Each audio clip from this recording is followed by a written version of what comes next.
bike wise, these 350 J series engine bikes are just superb, absolutely superb for this.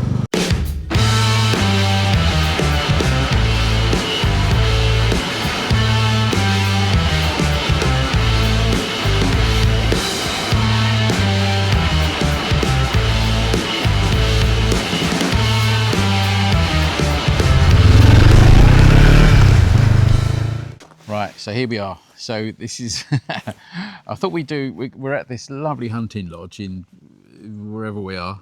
I can't even think where we are now. Where are we? I don't know, north of Alençon. Yeah. But where, I don't know. So this is our last night here, but I thought it'd be, because it's such a lovely place, I thought it'd be nice to do a proper debrief, get the two bikes together. We've covered about 500 miles so far. We've probably got about another 100 to go, less than 100 to get back to Caen and get back to Billingshurst. But I thought it'd be interesting just to get your point of view, how the Hunter has worked and how the Classic 350s are doing on this sort of short tour, which feels like we've done a lot of riding. It feels like we've been riding a lot, but then we've stopped at places, so you then get that thing you have to sort of play catch up a little bit. Anyway, so over to you. What's been any downside to the Hunter for you? The only downside is not specifically to do with the Hunter per se. It's the modification or rather you did to it to accommodate my little legs. I know it'd be my fault, yeah. Yeah, it's absolutely always your fault. I've had to use some sort of fluffy pillowcase things to try and make a bit more padding where the foam's been sculpted out to allow me to sit lower. It's basically meant that I'm almost sitting on top of the frame, and that, which is version 1, doesn't want to stay still. It's just constantly moving we need about. To work on so that, we need really? Something that needs to be working on. The Hunter per se has been awesomely good. Now, I can't fault that at all. It's been the perfect vehicle for bimbling around French countryside and has more than enough oomph around towns and cities. That's what I noticed. Both of these bikes, they're perfect for whizzing in and out of traffic. And when you've got to get over a roundabout or something quickly, because it's busy, you can just dive straight on and just get into that gap, which is really good. Yeah, we need to sort your seat out, don't we, still? It's got a plastic, the plastic is scalloped as well, so it's difficult to reduce the height enough, but we need to get some sort of padding, so it's a bit more better padding on that. I want no dog bed. No, you can't. The dog bed's that's unique to a rider. Come to some arrangement. No, so find your own dog bed, find your own pet resting area. So, what about suspension and stuff like that? Has it been bumpy? Because the road's been fairly bumpy. We've been through towns now. What's it like? Yeah, I mean, the suspension on the Hunter is probably, I would say, a bit more solid. There's less bounce in it than there is in yours. You haven't got the extra weight on your. Obviously, for me, it's not so bad on there, but because you're not so heavy, it's not so forgiving, is it? Bumps do still throw me off the seat a little bit, but other than getting those sort of knee grip things, which I really don't want to do. And how tall are you? 5'1". That tall. 5'1". So. But you can, but with the seat we've done, you can flat foot. Well, it's just about flat foot, kind of. Yeah, I'm sort of on the balls of my feet, maybe, and my heels are about an inch off the ground, which generally isn't a problem, unless I'm on some sort of weird camber and I can't put my full force behind pedalling back. But I have my valet parking for that. Yeah. What about the actual power in the roads? We've done some. Not motorways, you haven't done any motorways or tolls really. We've done mainly A roads and country roads. Country roads is no issue, is it? In fact, not even on the main roads, is it really? Not really, no, because I mean maximum speeds generally in France are lower anyway than they are in the UK.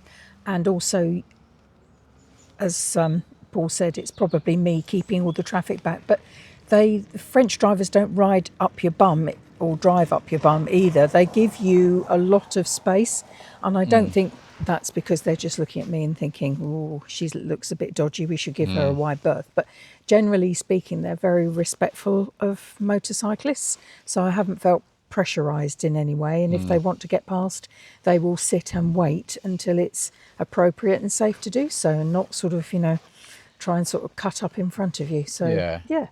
And we've Overall. not carried too much weight, have we? I've carried more because I've had the filming kit and the laptop, which weighs about 400 kilos. But even on this bike, all right, it's carrying more weight because it's me. But even on the hills, okay, the odd hill I've had to drop down a gear just to pick up the speed or keep the speed constant. But in terms of, am I lacking any power? Not really. You can gun these bikes and they will get up to sort of 75, 80. I've had that up to 85 very early on, which I shouldn't have done. But you have to really work the engine hard. But these are really happy around a sort of 50 to 55. And on these roads, that's comfortable. No issue at all. And you're not working the brakes too hard when you're coming up to junctions and stuff like that. But I think the Classic has been phenomenal for that. And here, compared to when we had it in India, we're doing much higher speeds here, but it's not struggling at all. Suspension wise, brake wise, and everything, it's been actually really, really good.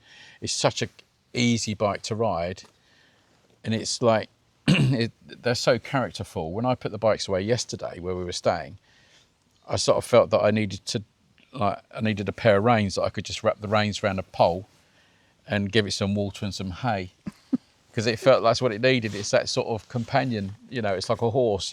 You want to sort of cut it all, or just, put it into a field and say, run free for the evening. It's a bit like that, these bikes are. And that's because of the great character they are. So overall, as a thumbs up, would you say for the bikes, a thumbs up? Yeah. I think the bikes have been absolutely awesome. I do want to change my tyres soon. I'm getting tram lining on these now.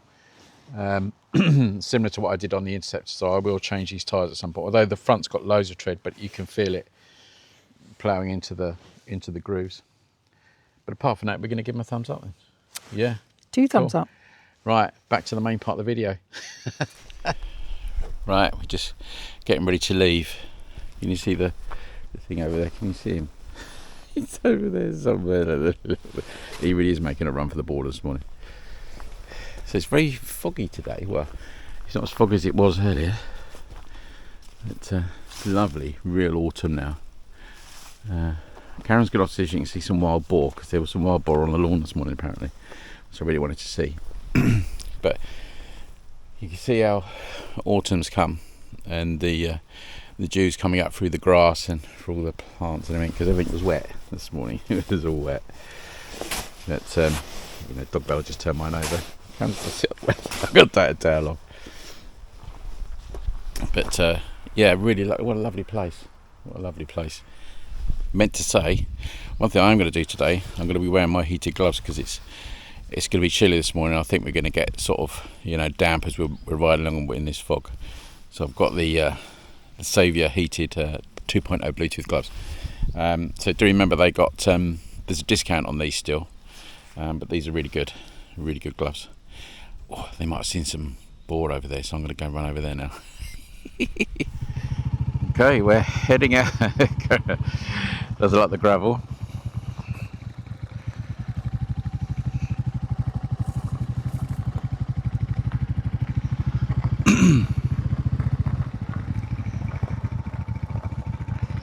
It's interesting, Karen's obviously shorter, and that bike suits her so well size wise. It just looks like a miniature Bonneville.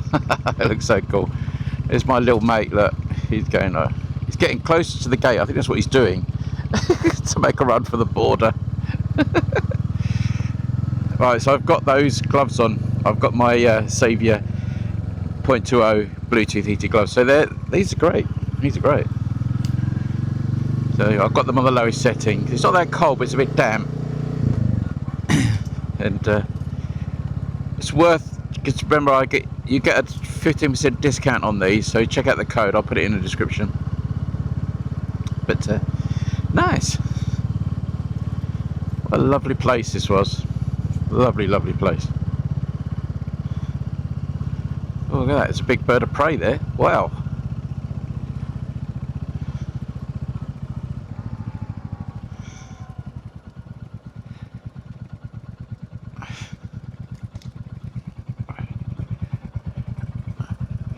Hang on.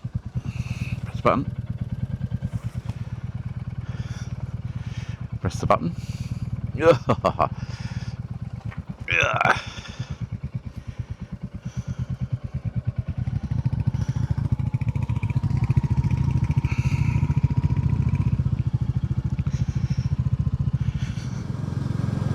This is what, to me, this is what sort of touring in these parts of France is coming into these lovely little towns. You know, they're all quiet.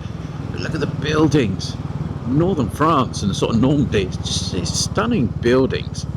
And you can see the history here. It's absolutely incredible.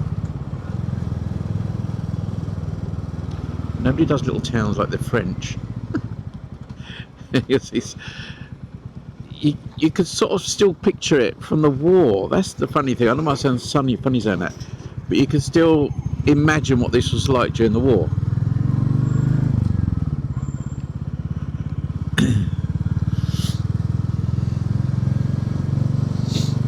You know, strip away all the new cars and you're back there really. It's amazing, I think.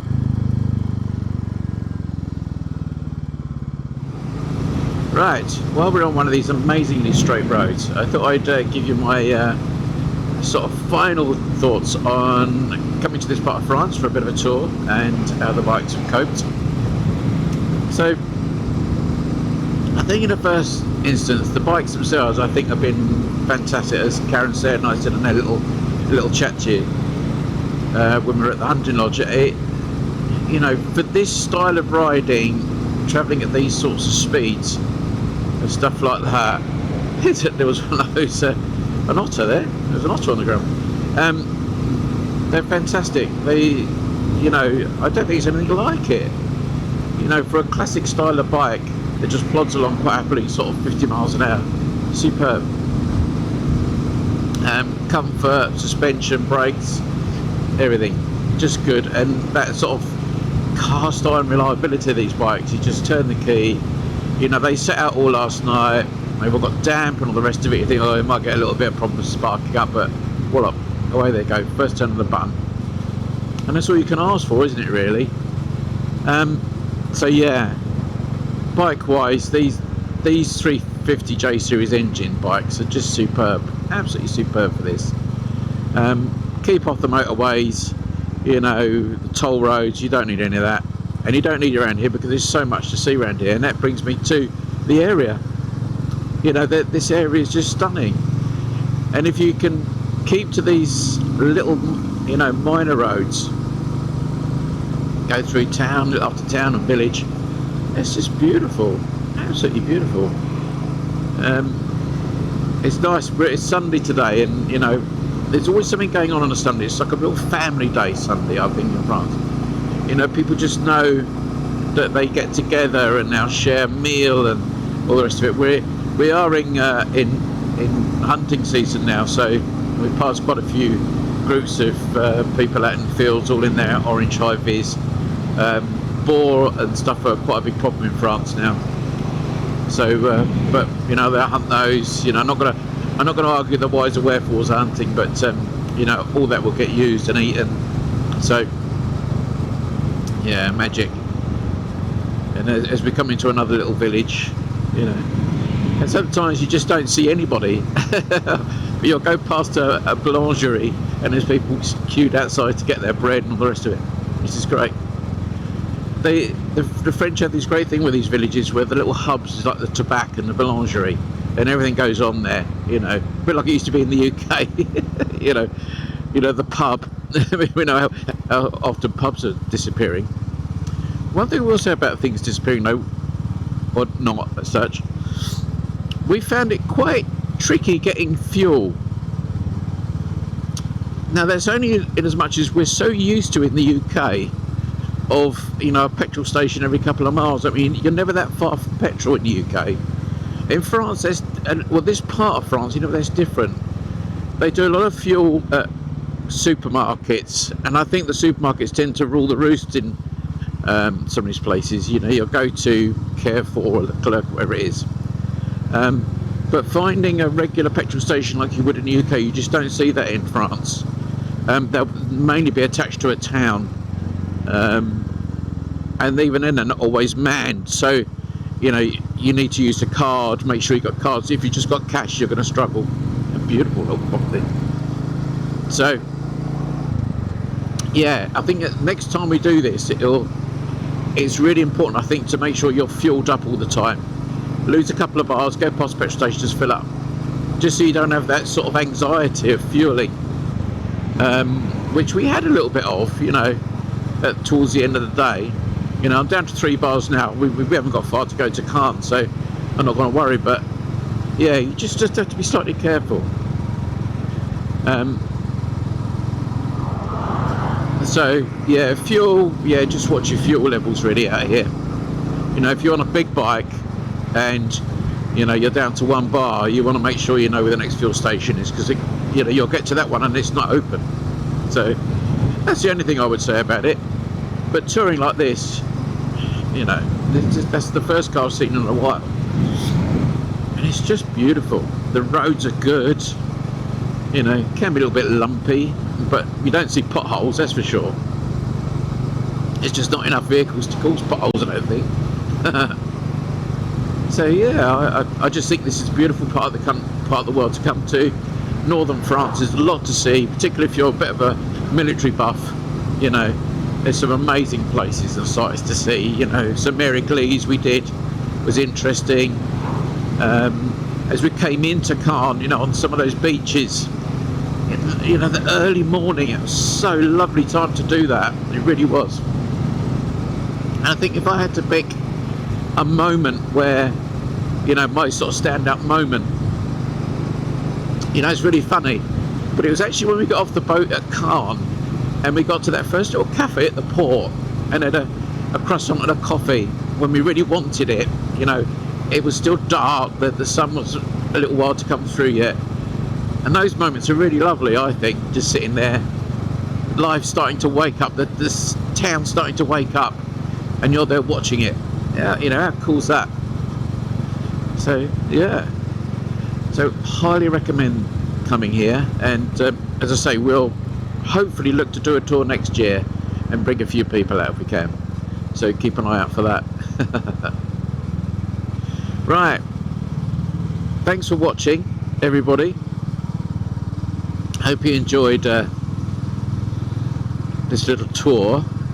Not done masses of filming, but you know, it's more of a just to try out and sort of see what it's going to be like. So yeah, thanks for watching. I'll see you in the next one. We're back to normality now, won't we?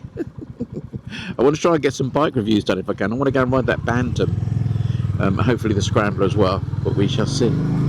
Right, take care everybody, look after yourselves, and please ride safe.